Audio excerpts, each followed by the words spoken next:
Oh man. Oh, I love it when things come to fruition. The Bears play absolutely terrible football for like 3 quarters, really four and like, I don't know, damn near 3 and 4 quarters.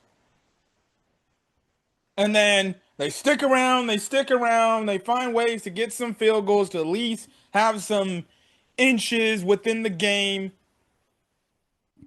You think after the Packers kick the field goal to go up 16-6, you think it's over. You think it's over. There's not a damn thing the Bears can fucking do to go find a way to win this damn game. And lo and behold, Bears go down the field, not looking pretty.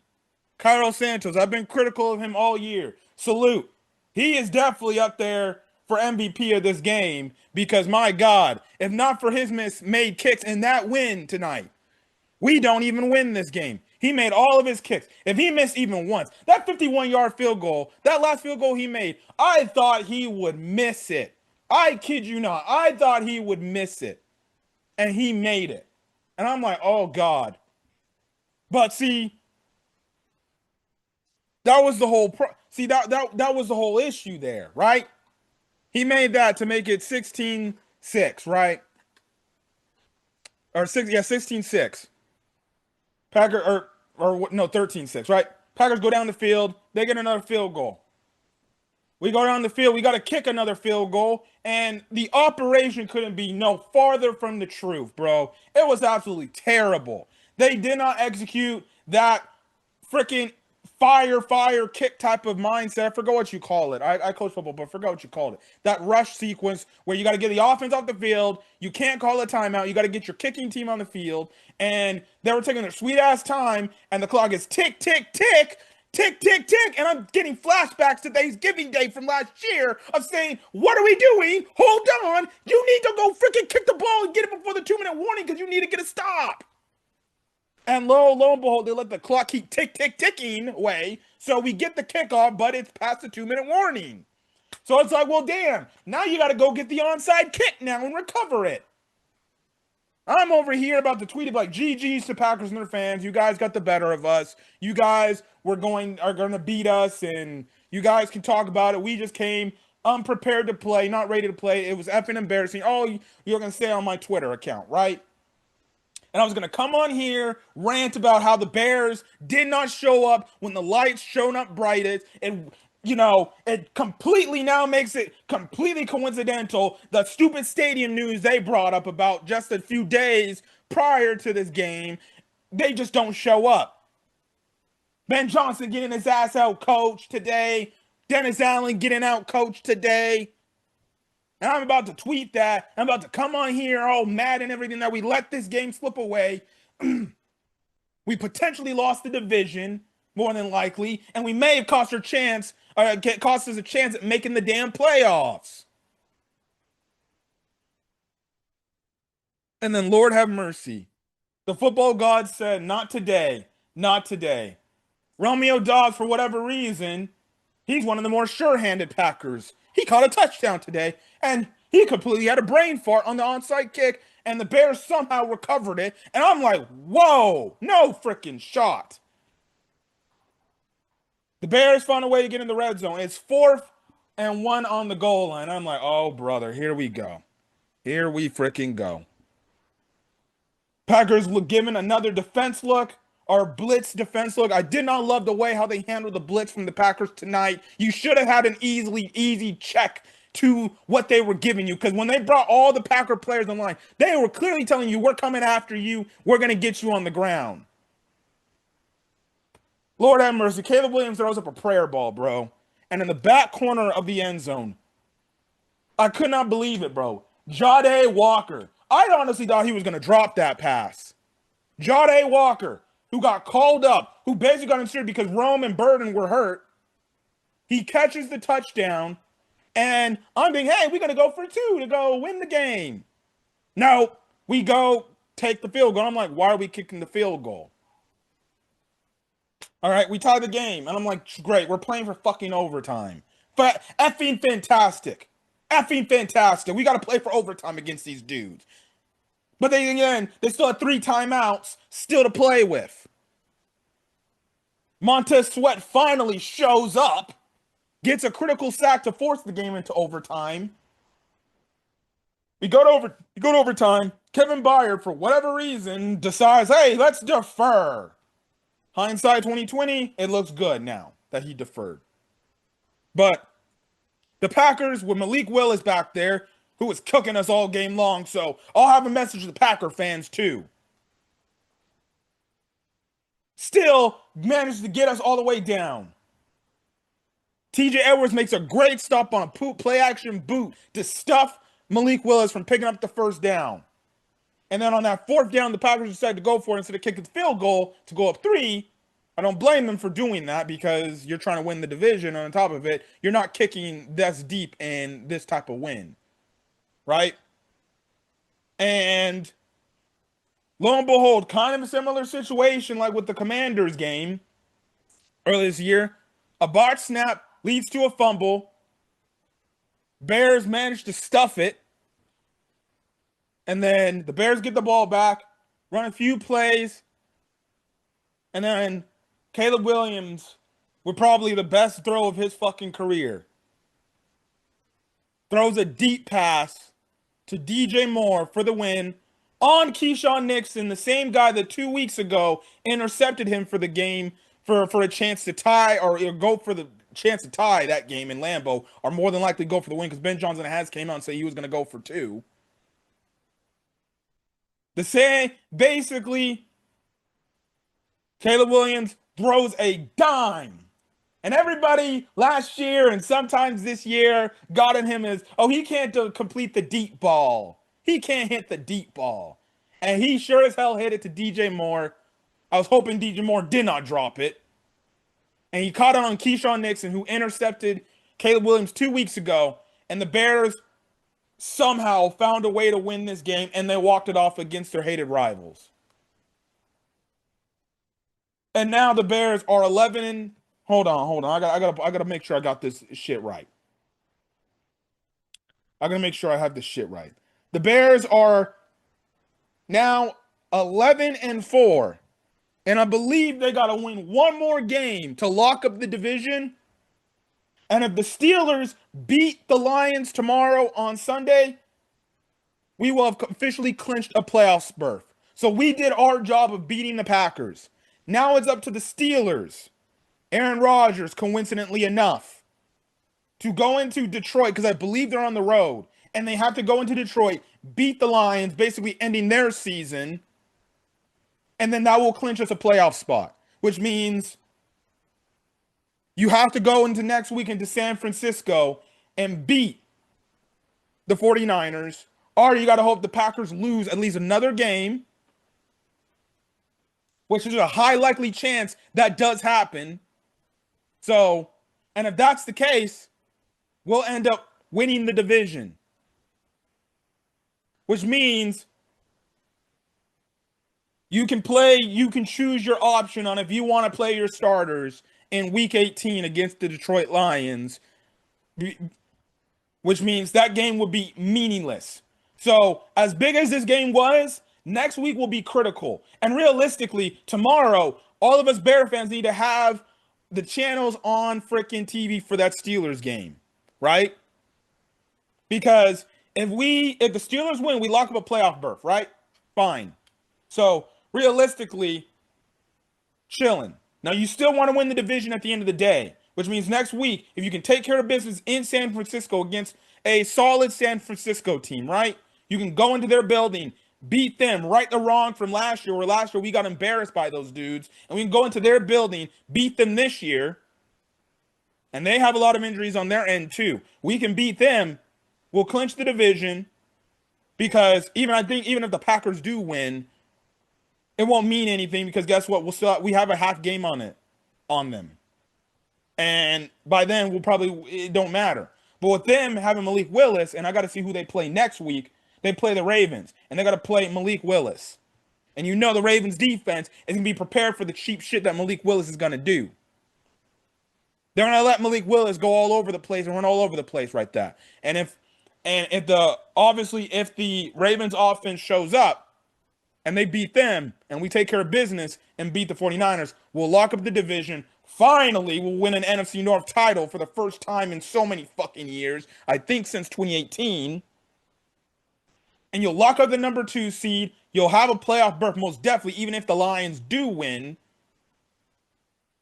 And guess what? You can basically play whatever you got. But the best option, if you want to, we can secure a playoff berth, is we gotta hope Steelers do that. Because I don't, with all due respect, as much as I want to go out there and take it from the 49ers, I'd rather go in and try to go win a game for the division, not trying to win to get a playoff spot. But again, you can't trust these outside matters hands. You can only control what you can control. Regardless, next week the Bears got to find a way to win against San Francisco. Hope the Green Bay Packers lose a game.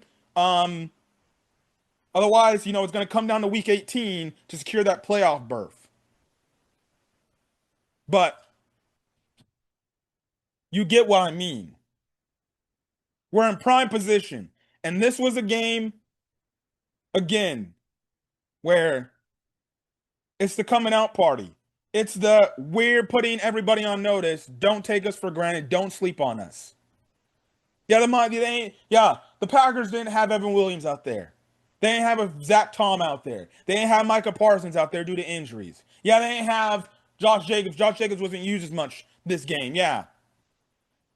And Malik Willis and Jordan Love got injured. Yeah. But see, the Packer fans are going to use all those excuses as a reason as to why we managed to win again. Why we managed to beat them again. And they're going to use that whole fact, you couldn't beat us with Jordan Love back there. You only could beat us the last 2 seasons when Malik Willis was the quarterback. See, but what they failed to realize in both these matchups, the Bears found themselves in situations where they were going to lose the game. And the Packers lost the game. See, Packer fans are going to take their way. They're going to go on ESPN Wisconsin and say, man, please, the Bears can have this win and this little measly win, and their fans can be out cheap and happy about the fact that they beat us. They couldn't beat us when we had full health. Number one, we took you guys to the limit in Lambeau this year with a fully healthy Packers team. One bad missed throw by Caleb changed the outcome of what may have been. On top of it, you go to this game. Again, the Bears played absolutely awful football. The very first drive of the game was the one time I absolutely loved on offense what they were doing. And then since then, they did absolutely dick all. They did nothing.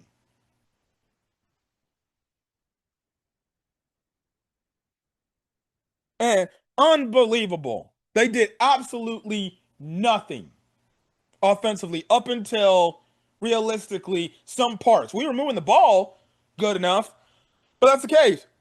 And then on top of it, Malik Willis was killing us. So for Packer fans, are going to be, oh, you guys beat us because you haven't. Don't act like you guys weren't up 16-6 late in the fourth quarter. And on top of it, Malik Willis came up in there and was cooking us. He was straight up cooking us all game long.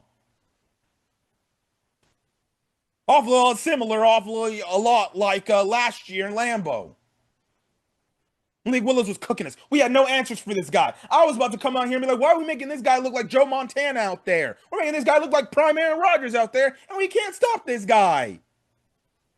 So we're Packer fans who are going to probably be on Twitter and all over on Monday talking about, don't get too high. The Bears beat us when we were injured. We had our bums out there. Please, don't act like you guys weren't kicking our ass all game long. And that's why I'm not going to even, that's why I'm going to build into this win and say, no, this win was absolutely worth it. And that is a damn good win because the Packers had us. The Packers had us. They made more mistakes than we did. If they get one more touchdown, game is sealed. It's over. They didn't get that one more touchdown. So credit to the defense for holding. They recover the onside kick. The game is over. They didn't do it. They got to get one more stop. They didn't get the stop on 4th and 1. They got to get another stop in overtime to get the ball back and at least maybe either force a tie.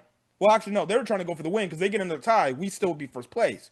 To get the ball back to your offense, go down the field to go kick a game-winning field goal. That didn't happen. They ain't getting it stopped. So for Packer fans that want to come out here and come up with these excuses as to why we managed to win, man, please. As a Bears fan, we have every right to have won this game with the way we frickin' played tonight. And for Packer fans who want to discredit said win, man, get out of here. You guys were cooking us all game long until basically Caleb Williams in the offense or Ben Johnson put the ball in Caleb Williams' hands and he took us the distance.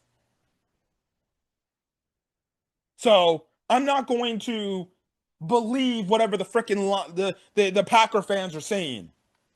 So even if the Packer fans like, yeah, whatever, the Bears can have this, man, shut your asses up. And I hope, guess what? They lose the next two games. The Lions find some way to win the next two games in a weird way, and they actually get in, and yo guys don't get in, which would be absolutely hilarious. Because that'll be funny. That'll be funny as hell. They blow the last two games of their season. The Lions find a way to get in, albeit I wouldn't like that, but regardless, it is what it is. Right? Or shit, maybe the Panthers or Buccaneers, but depending on how their game goes, determines whatever the hell happens there. But regardless, it is what it is. The Bears find a way to win. And again, this is what I'm talking about. Those early games early in the year after the 0-2 start, where the Bears lost the two divisional games, and then on top of it, you're playing these, what people said, these bad, weak teams. But see, here's the thing. In those bad, weak teams that we played, it always went down to the wire. And the Bears found a way to win. See, those types of games, I've been saying this almost to goodness for any of these big weeks after a very big win.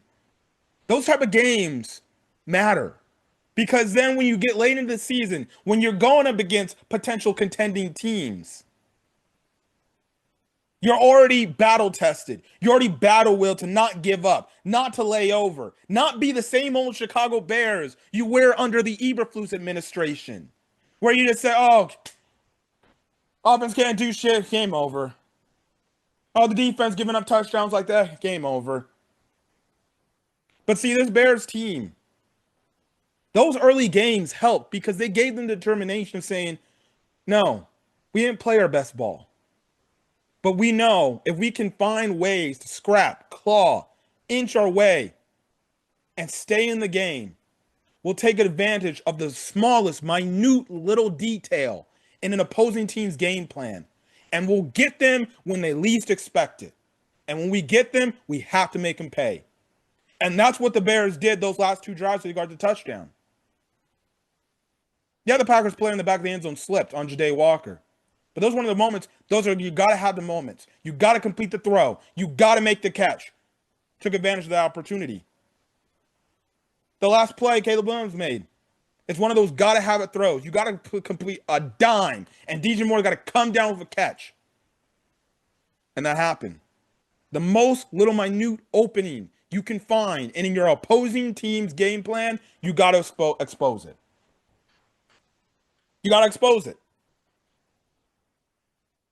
And that's what the Bears did. And that's what the Bears have been doing all season long. Just finding ways to win. It doesn't have to look pretty. It doesn't have to be perfect. It doesn't have to be a blowout 9 out of 10 times. Yeah, am I going to get frustrated halfway through the game of why the offense ain't doing nothing? Why the defense can't get no damn pressure and get anybody to the quarterback? Why Ben Johnson's calling stupid play calls on 4th and 1? Yeah, it's not going to be pretty. Yeah, I'm going to be screaming at my TV. But at the end of the day, if it ends in a win, they'll take it at the end of the day because that's what matters. I've said it before and I'll say it again. I hope going into next year, we can continue this consistency. And I think with this coaching staff, we can continue this consistency. And this isn't a one-hit, year, one wonder type of year where we're good this year and then we're going to be back at the bottom of the division and we're going to suck completely. Yes, Ben Johnson, Caleb Williams, they're all going to have to adjust to what teams are going to be giving them next year. But here's the difference. Ben Johnson has called plays on a year-to-year basis where they still put up successful numbers offensively. Yeah, there's going to be moments Caleb Williams struggles, but that's to be expected.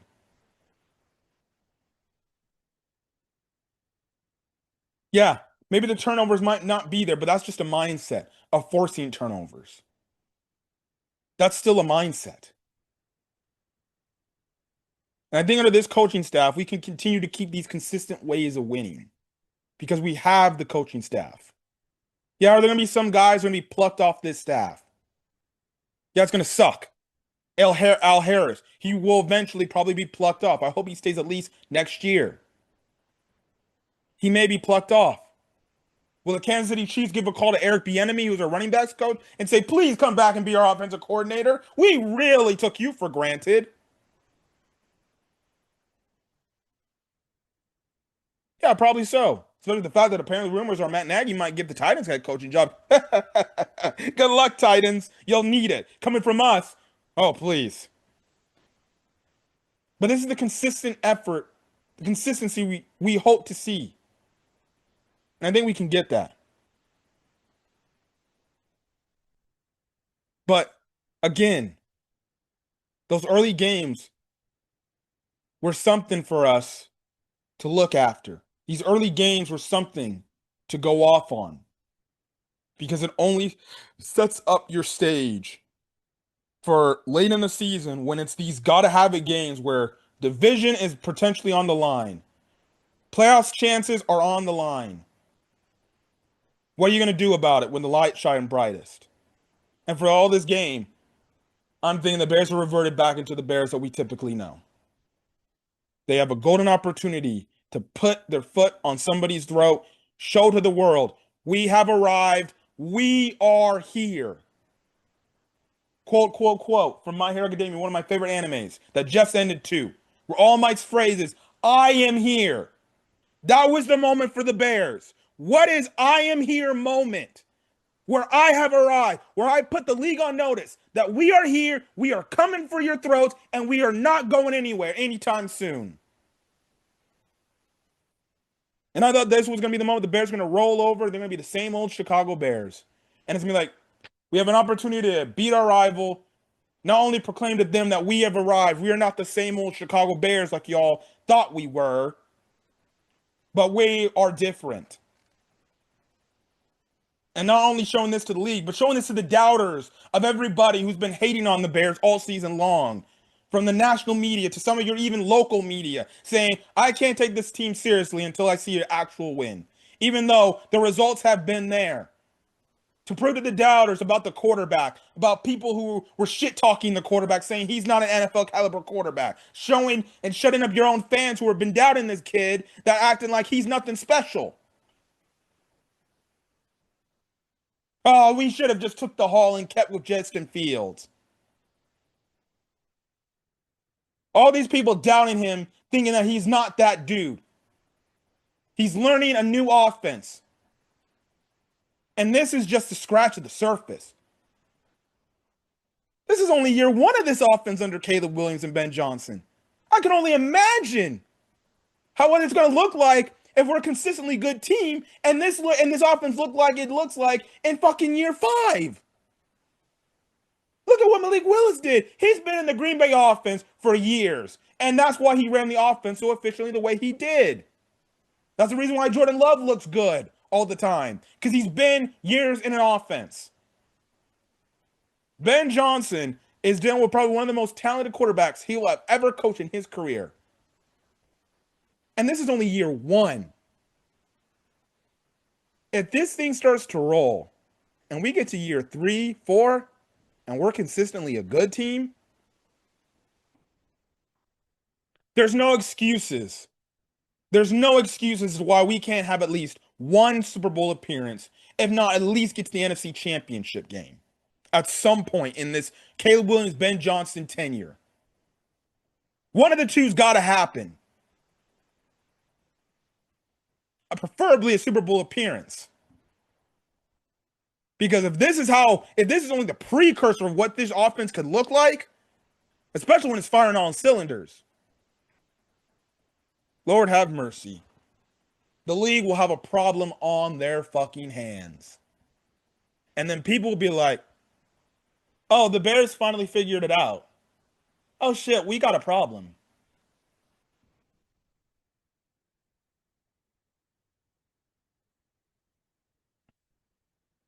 For all Bear fans that were doubting Caleb Williams, and there still are going to be people that doubt Caleb Williams, there's always going to be that little posse of fans that are still scarred from the moment Justin Fields was traded so we could get Caleb Williams.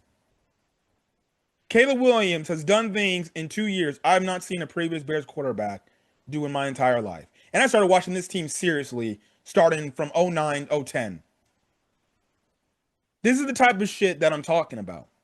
Modern offense, novel concept. And when you got a good coach to pair him on, and a coach that preaches mindset of taking every game seriously and always trying to improve and get better each and every week, that's what you got. And Lord have mercy, if the Bears, out of all my favorite teams are the Angels, Clippers, and Bears, I just need one chip from them. One chip. In my life, I can die peacefully. I just want to see one championship.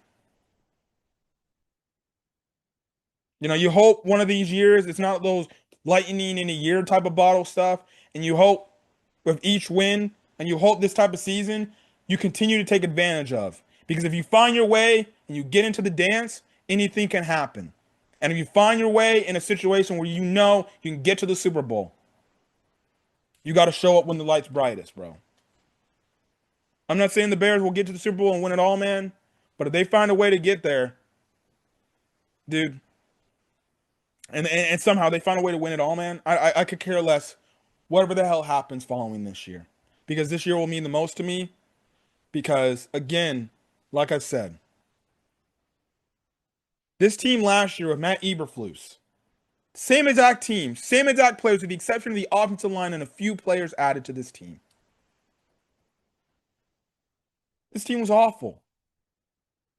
This team was finding a way to win or finding a way to lose games. I'm thinking, holy shit. Caleb Williams walked into a terrible situation. I don't blame him if he wants out after year 2 if we don't get the head coach hire right. Or we keep Eberflus for whatever reason.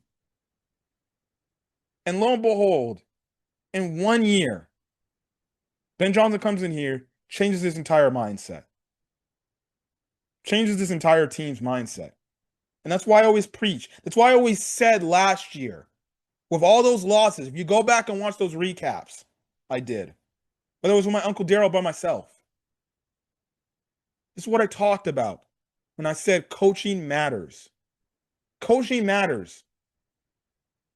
Yeah, talent does matter to an extent. It does. But when you have good coaching, sometimes good coaching can overcome talent. And they can maximize said talent you have available. Ben Johnson has done that. In 1 year, he's eclipsed anything that Matt Eberflus has done. And on top of it, the Bears find a way to win 2 more games. They win out. They will eclipse the 2018 team. 2018 team was 12-4. We're 1 win short of that reaching that record. We win the next 2 games, we're 13-4. We should already be 12. We technically should be 12-3. If you go out there and you take care of business week 1 against number 9 on the Vikings. But you'll take this. I said going into the season, we're going to be 9-8 at best. Maybe 8-9, one of the two. We're so far ahead of schedule. And we still, in some cases, don't play good football. Defense still gets picked apart. Offense still has its offensive struggles here and there. We are so ahead of schedule than what we were supposed to be. Having an 11-win season already. I don't know what I can ask for more. Yeah, I want to make the playoffs, man, but fuck it, man. Some of the Bears, and they cost themselves a playoff spot. It will piss me off, most definitely. But I can't be more proud because that means this is only a sign of things to come.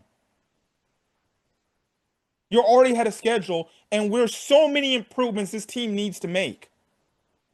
So many improvements this team needs to make. Mostly on the defensive side of the ball. Because your offense is fine. I think the only guy you probably need to resign is Jonah Jackson, and that's it, because I think he's on a 1-year contract. And then you're more than likely going to have to extend Darnell Wright too, because he's gonna be going into his fourth year. And then you gotta make the decision: are you bringing Swift back? You're probably gonna bring those guys back. And then realistically, you gotta pick your poison about this defense. I'll talk about it in a bit. So there's that. That's all I gotta say. I'm proud the Bears won today. I'm just, I was in absolute shock, man. I'm thinking we're gonna lose this game, and somehow in like another hour, we somehow won this game with the jaws of defeat. I don't know how we did this, but I'm just happy that we won. I'm just happy we won. All right, let's get into the game because I talked about just my monologue and shit. Intro monologue was long enough. All right, um, where do I start? Special teams was great today. What more can I ask for? Carlos Santos, he shuts up Bears fans that have been calling for this dude's job, and he proves why. Hey, he's the kicker and he deserves to stay here. The fact that the way he kicked the ball today, where he kicked the ball angling it in one way, and because he knew the wind was going to push it over, right? Like a few of the kicks, he kicked it too strictly to like. I think when they were, I think one of the kicks, he kicked it like I think yeah, he kicked one of the kick like far to the left, so and he knew the wind would carry the ball, so then it skirted on in into the thing. Smart kicking. So for Cairo Santos to do that, that's the stuff that I'm talking about. That's the stuff that, hey, I don't want to take away because he's got the knowledge. He knows the elements of kicking in this city because he knew I got to kick this ball to the left so then it can redirect right and it'll still get in. And he did that. I like the one play where the snapper had to tell, I think, Darnell Wright, hey, man, move your leg. We got to make sure this whole operation's good. And then guess what? Made the field goal kick. And the same thing. He kicked it to the right and it obviously leaned to the left because the wind's pushing it. Because if you just kick it, the ball's going to sail right or sail the opposite way. And props to him. He's probably the MVP of the game. Because if he misses one of those kicks, this comeback doesn't happen. Misses one of those kicks, that comeback doesn't happen. So props to Carlos Santos. He definitely, I bet you, when I go watch the Bears, locker room thing, Ben John's gonna hand Carlos Santos a game ball because he's the guy that kept us in this game. If not for all his kicks, we don't have a chance. My next MVP would obviously be Caleb Williams because he's the guy that willed us and made those two crazy touchdowns. He probably got crazy points on fantasy points on fantasy, right? Let me check my fantasy team. He probably got definitely 20 plus points, didn't he? Because he had to. He had to. Yep, 25 points. So if Joe Burrow doesn't get me anything close to that, well, then I'm going to be kicking myself for not starting Caleb Williams on my fantasy team. So you have that, right? So yeah, offense. Man, it was rough. I was about to come on here and talk about how Ben Johnson got our coach, and I still am going to get to say that. Realistically, until Ben Johnson put the game in his quarterback's hand, which is his best players on the team's hand, he was getting outcoached by Jeff Hafley. Straight up outcoached. There was little bright spots, and the good thing is the offense, they were moving the ball. It's just when we got into the red zone, we just weren't doing anything. We weren't putting up touchdowns. We were just kicking field goals. But that first drive, man, was perfect. Good combination of the pass, good combination of the run, and then you get to the ill-fated fourth down. So on the other end, the Packers go for it on fourth down, they don't get it. So I'm like, all right, simple. Just run the ball, 4th and 1. Simple as that. For whatever reason, Caleb Williams is lined up as a wide receiver. Cole Kmet motions over, and Ben Johnson decides to snap to Kyle Monangai, and the snap is a bad snap by Drew Dahlman, too high, and that fucks up the entire play. And since that moment, the Bears offense couldn't figure it out. And I'm just like, dude, it's a division game with this division on the line. Why are you running some stupid cute trick play like that? No, we don't need to do that. I hate seeing that. In that situation, no. You have a situation similar to what you had in Lambeau. 4th and 1. Gotta have it moment. And one, you don't put it in your quarterback's hand again as maybe a redemption moment. You don't run the ball like you maybe should have done again. You do another trick play again. Another cute play call. And that bit you in the mouth because the Packers go down the field and they get a field goal. And that, from that moment on, changed complete momentum of how the Bears were on offense. It's like that one play fucked everything up. See, that's the type of stuff in that type of setting, and even in a playoff setting. If we make the playoffs, I don't want to see play calls like that. Call to what you see, what you feel best, and if you feel and your gut feeling is running a trick play on a 4th down because it's early in the game, no, you do that type of stuff when you're up 30 and you want to taunt Matt LaFleur. You don't do that first drive on 4th down when you're in the red zone. You're basically on the goal line almost. At that point, if you're going to run the ball, man, get Caleb under center and hand it off to my guy. Why were we doing that? I think I saw a clip. He did this with the Lions one time. A direct snap to David Montgomery. That didn't work. Don't do that. I don't like the trick plays. And I know he always says, well, why at least one time during the week we always have these trick play things. I don't like it. Because it really came across like you're trying to show up Matt LaFleur and everything. I didn't like that. And the Bears' offense was kind of stagnant. Yeah, we were moving the ball, but we were stagnant. On top of it, it didn't help because the Packers led time of possession. And albeit we had a lot of yards, we had little to no possessions because the Packers kept running the ball down our throats on defense, and the defense couldn't get off the field. And like at halftime, we only had three like possessions on offense. So the Packers came into a good game plan. They're like, no, we're gonna try to limit the amount of touches the Bears offense can get because they get hot and they get in a rhythm. It's GG's for us. And you could clearly tell by the end of the game when the Bears got into a rhythm and they got in that mindset, okay, here we go. Boom. The Packers couldn't stop us.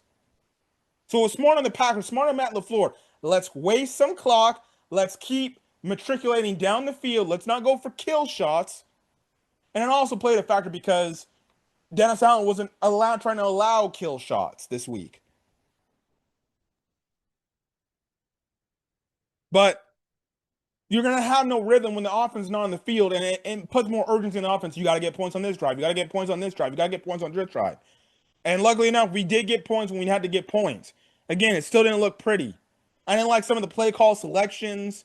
When there's times where I'm thinking, hey, man, they're clearly selling out on the run. I think we should do play action boot off of it, get Caleb a nice carry or two, or maybe he throws it out of play action.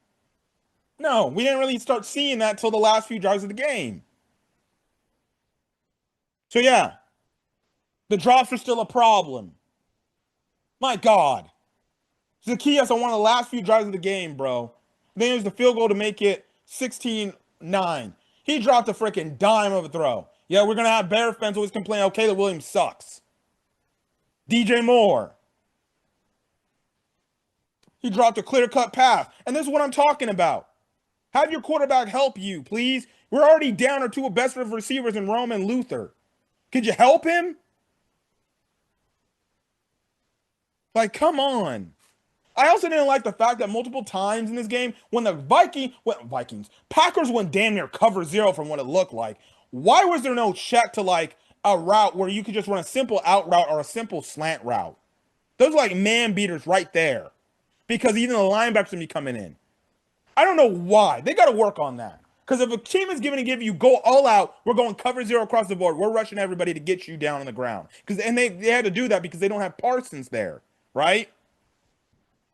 I don't know why there was no check to where it's like you're telling one of your receivers, hey, check. right? Where then hey man, I want you to run an out. I want you to run a slant, and I expect the ball on you immediately. Moment you get on your break, boom, I'm gonna be hitting. I'm gonna throw the ball right on you. So that's got to improve because, especially in the playoffs, you're gonna have teams that, hey, we got to get you down. We got to get you off the field. They're gonna bring cover zero looks. You got to have a check for those cover zero looks where the team is just gonna blitz you. Because guess what? We didn't have it tonight.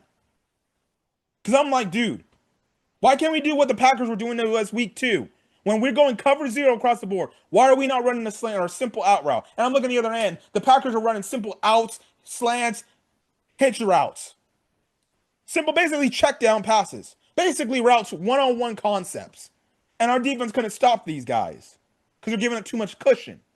But when we're having cover zero, why is there not a check for either a DJ Moore or a Colston Loveland or Zacchaeus to run a slant or an out route?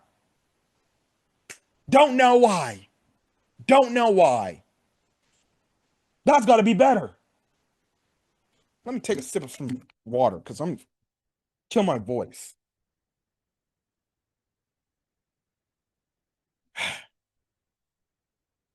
So then the offense comes alive. Caleb Williams matriculates, gets down the field, bro. And he's put in his position. We got to get a touchdown. We got to have a touchdown here, right? Because we got to go in there and tie the game.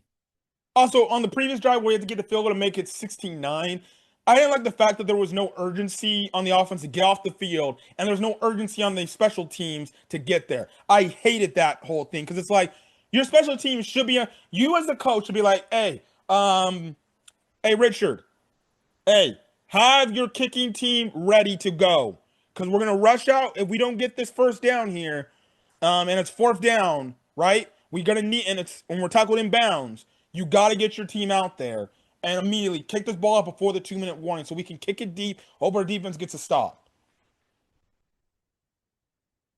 I didn't like it because the offense got off too slow, and there was indecisiveness. I'm guessing with the kicking team, like, hey, so are we going for it or not? And because of it, it led to the kicking team getting on late, and they got the kickoff, but Santos freaking missed the kick. Or missed the kick. They missed the chance for the get the kick in the uprise before the 2-minute warning. Luckily for us, that helped us because they ended up getting the onside kick recovery. But after the onside kick recovery, we get down the field. We're moving down the ball down the field. Caleb Williams doing some Caleb Williams things, and it's 4th and 1. I'm like, oh man. Oh man.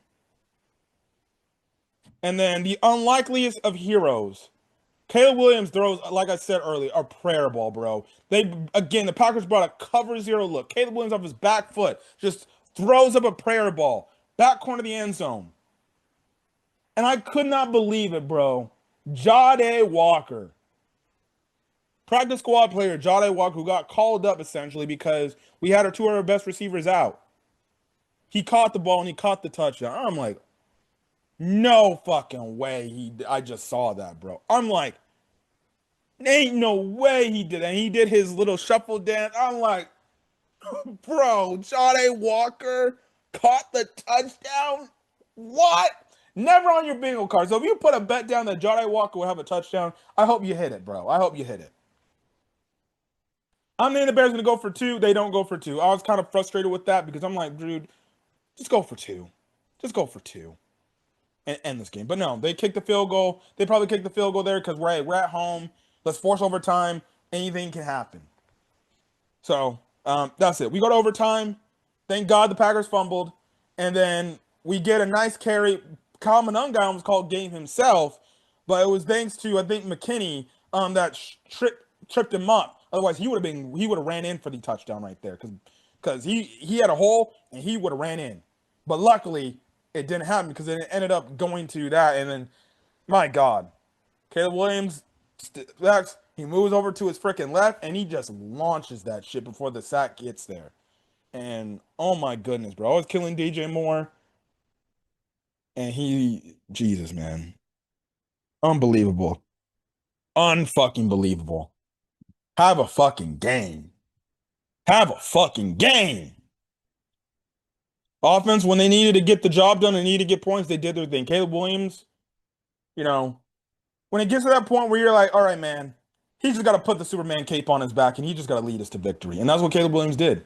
That's the type of quarterback play you need, where you know I can trust this guy to put the team on his back. And that's what Caleb Williams did.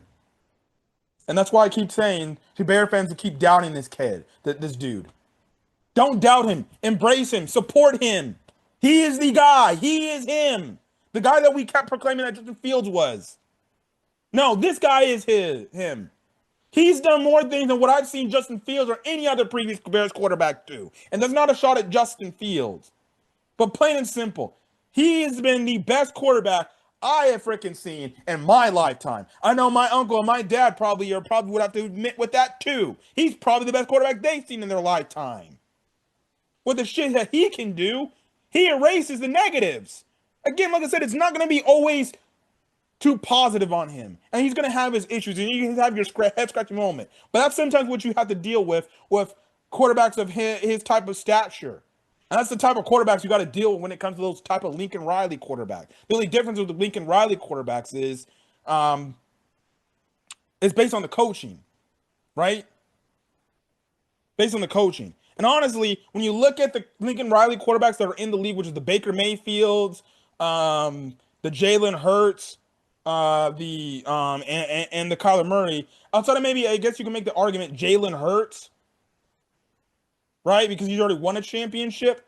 Caleb Williams has the most potential and the most talent of them all, right? But I think out of all those four, he's got the best talent out of all of them. Jalen Hurts is higher than him because he's already got a championship. He's already been to 2 Super Bowls. Right? But he's definitely better than Kyler. He's definitely better than Baker. And they've both done some really good things.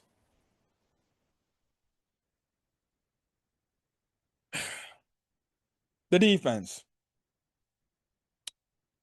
Not too happy with the defense.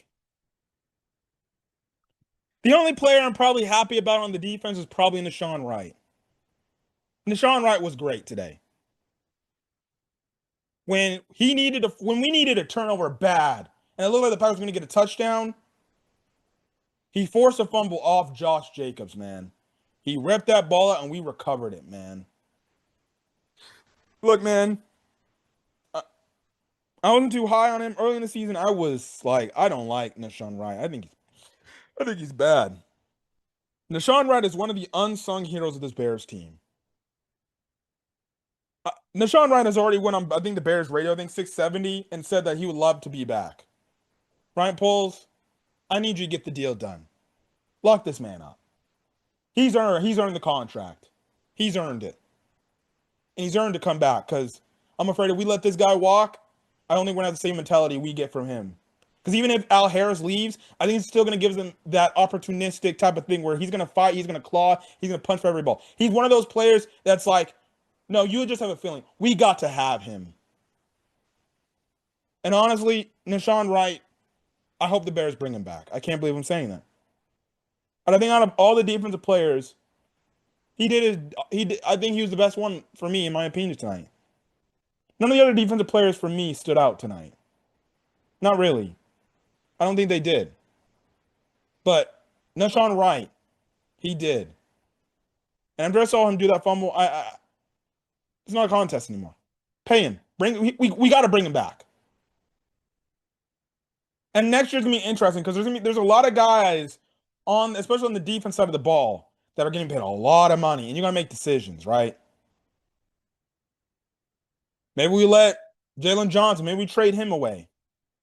He's getting paid a lot of money.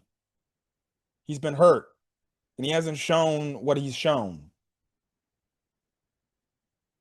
That frees up cap space unless you decide to say, hey, we want to keep you, and we're gonna shell some of that contract. You got to take a pay cut.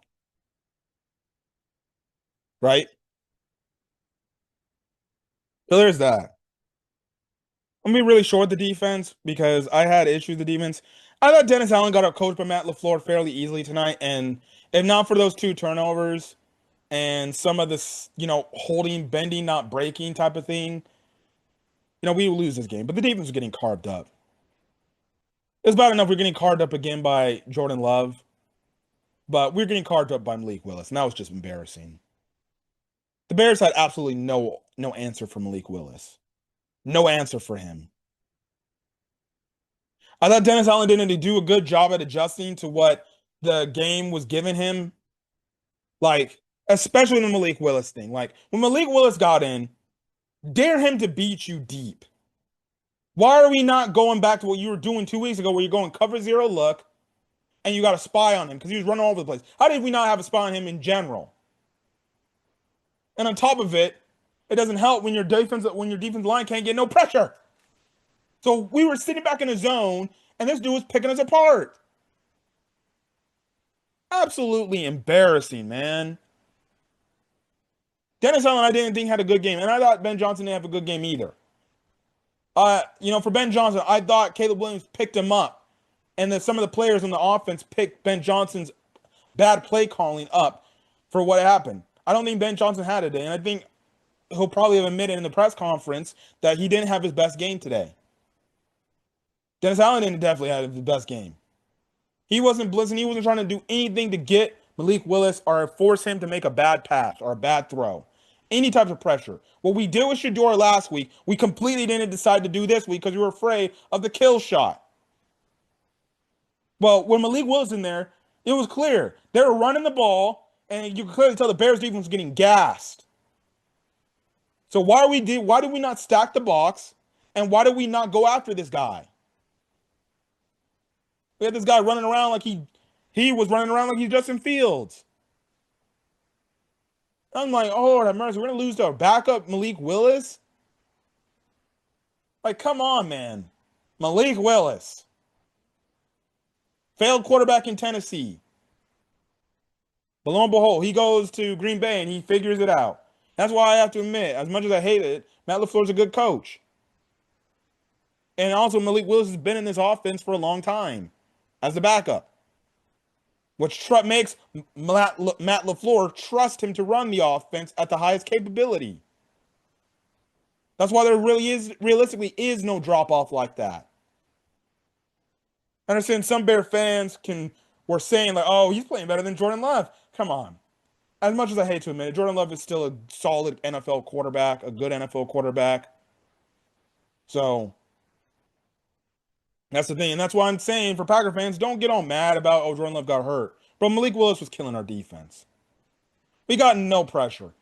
Montez Sweat, until he made that sack to take it to overtime, bro, did absolutely nothing. We're paying this guy all this money, and he is giving us nothing. That's one of the guys, if you don't decide to trade to go upgrade, then he's one of the guys who say, hey, man, we're cutting some of that salary because we need to open up some cap space. Those are the type of guys that you go to and you tell him, we're cutting some of the contract. We're cutting some of your money. You definitely do a Kyler Gordon. You tell him, hey, man, we're cutting some of that money you got. You can't stay healthy. We need to allocate some of that money elsewhere to free up cap space. They're going to definitely be tough decisions to make defensively. Tremaine Edmonds, he came back. He looked rusty as hell today. He got out-juked twice by Malik Willis.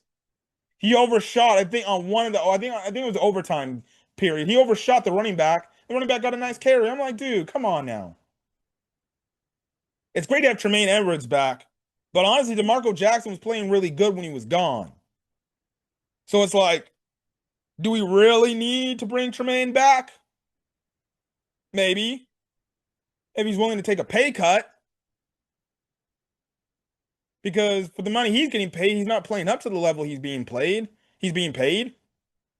I would like to have him back, especially the fact that he's young, but, we'll see. Again, Ryan Poles got a lot of decisions to make. Personally, if you ask me, that defensive line needs to be improved. That defensive line needs to be improved. And maybe you go to guys like Grady Jarrett, cut some of his salary. Because, hey, we need to free up cap space to bring back some of these guys on defense and give them contracts. But the defensive line needs to improve massively. We need a damn good pass rusher opposite of Montez Sweat, who is a game changer. And I mean, he will blow things up by himself. And on top of it, we just need better We just need better defense linemen because, my God, the defensive line can get no pressure on four. We need, so that's what I'm saying. In the defense, and honestly, draft, almost every draft pick should be defensive tackle or defensive line. Because, and then maybe the exception, that's the thing. Only other guy that Kevin Byard definitely should come back. I don't know about Tremaine, but again, you got DeMarco Jackson there. So maybe you let Tremaine walk and you go with DeMarco Jackson, but we'll see there. Jaquan Brisker, he can get the fuck out of here. He had a rough in the passer thing. Malik Willis is clearly sliding down, and he hits him. And I'm like, Jaquan, he can go. He's a problem. And then on one of the tight actions, tight end for the Packers gets out free, and that's his guy. He doesn't cover him. We could go with another safety. Jaquan Brisker is not it. I'm perfectly content if they don't bring him back. The only way I would ever bring Jaquan Brisker back is if you give him a 1-year prove it deal. Otherwise, let him walk, let him go elsewhere. We don't need you. We feel we can upgrade. Because I don't think he's that good. He's definitely not the Jaquan Brisker of when he first got here. And maybe that has something to do with all the head injuries he's had. But I'm sorry. I just don't like the way that, he does something the way he plays now. And then on top of it, I don't like the fact that he is a this type of guy, just a yapper. And he hasn't done anything. And then on the other end, he's yaps, but he's getting cooked. Like I said, I would bring back, honestly, CJ Gardner-Johnson, bring him back, and replace him with Brisker. Because he's a better safety than a slot corner. Because you saw in this game, again, he got matched up one-on-one, this time with Romeo Doubs, and he easily got beat. Easily got beat. So that only shows me he's a better safety than he is a slot corner. He's just not what he used to be as a slot corner. So, honestly, I'm okay with letting Brisker walk. You re-sign CJ Gardner-Johnson and Kevin Byard, and those are your two safeties to start the season next year. Jaquan Brisker, I just don't think he's good enough. I don't think he's warrant of coming back. I think he's one of those guys, you just let him walk, and you just be like, hey, thank you for what you've done, but one, you're too injury prone, and then two, you just can't get out of your own way.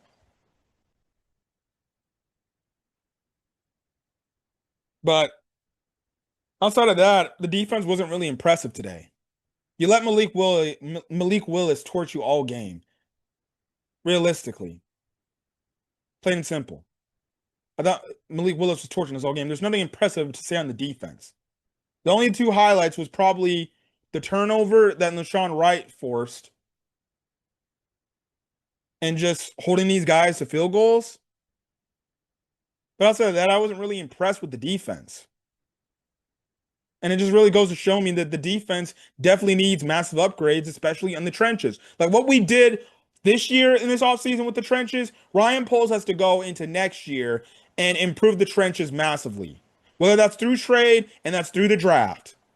That's what I'm saying. If somehow, you call in on the Browns and you call in on the Raiders and say, hey, man, is Myles Garrett or Crosby available? And if, hey, they are, how much is it going to take? Obviously, you don't trade the entire farm system to get them, and you ought to be wary of what picks you do give up. But hey, man, if the Raiders is asking, hey, man, and for whatever reason, they ask for like maybe 1 or 2 first-round picks, fuck it, man. You just do it, and you just be like, hey, man, this is a game changer. We can bring this player to an actual winning football team, because he wrecks games sometimes for the Raiders, or you go get a Myles Garrett. And it's like, he's a game wrecker too. This is a guy that is going to potentially break the single sack record. More than likely will. Those are the type of guys like, hey, man, you get him on this team, that defensive line will take a step up because that is a game changer that will beat teams virtually defensively by himself. And that is the type of defensive line help that we need on this defensive line, and the type of help that a guy like Montez Sweat, who we expected to be that type of player, very, very much can benefit off on. Because that means, because Myles Garrett and Max Crosby are those type of guys that even when they're getting double teamed, they can still beat you and still find a way to the quarterback. We saw in those two games he was wrecking. Miles Garrett didn't wreck us too crazy last week, but you saw in the Raiders game, Max Crosby was freaking wrecking us. But that's what Ryan Poles got to do. He's got to really focus in the offseason on the trenches of getting defensive line help to massively improve this defensive line so we're consistently going into next year getting pressure. Because I'm sorry, man, we're not going to be no serious contender. And this defense going to get carved up if we can't get no pressure with four and we can't get no quarterbacks to get off their spot and force them into maybe arid throws or maybe just them getting to throw the ball away and live for another down because that's what we definitely need. Because all the other teams, especially in NFC North, they got game-changing pass rushers. Green Bay, Micah Parsons, Lions, Aiden Hutchinson. Vikings, they got Jonathan Grenard. What do we got? We got nothing. Montez Sweat is supposed to be that, but he's not living up to his contract. So that's why we need to go out there, whether that's you go call in on the Raiders, you go call in on the Browns and say, hey, is these dudes available? And you find a way to pull off a trade to get them on your team. Obviously, the money's got to work. Otherwise, you got to go in the draft and you got to go find the best available pass rusher.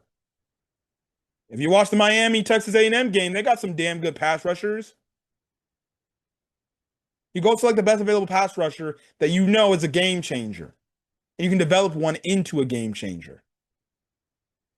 So, yeah, but anyways, I think I've been here long enough. I've said what I needed to say. I'm happy the Bears beat the Packers. We redeemed the loss we had 2 weeks ago to these fools. Let the Packer fans bitch and complain, talking about, oh, we ain't got no Jordan Love. Also, one more thing I forgot to mention. The referees were absolutely atrocious today.